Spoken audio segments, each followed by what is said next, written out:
morning, we're here on Hendy farm with Farming Connect. Just here with a few farmers and some of the technical officers from Farming Connect to discuss some of the lameness programs that are going on and specifically the implementation of the 5-point plan. We've had a really good morning discussing the 5-point plan and how it might be implemented on this farm and a few others in the region. We've discussed the 5 elements of the 5-point plan, so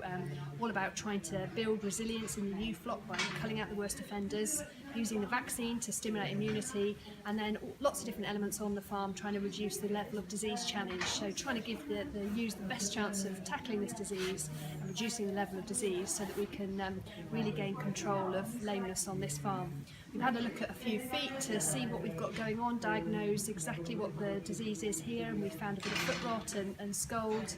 and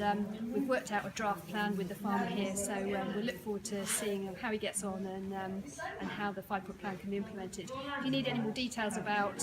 implementing lameness control plan and the 5-point plan, you can go to the Farming Connect website or indeed FAI Farms website or the sheepsite.com.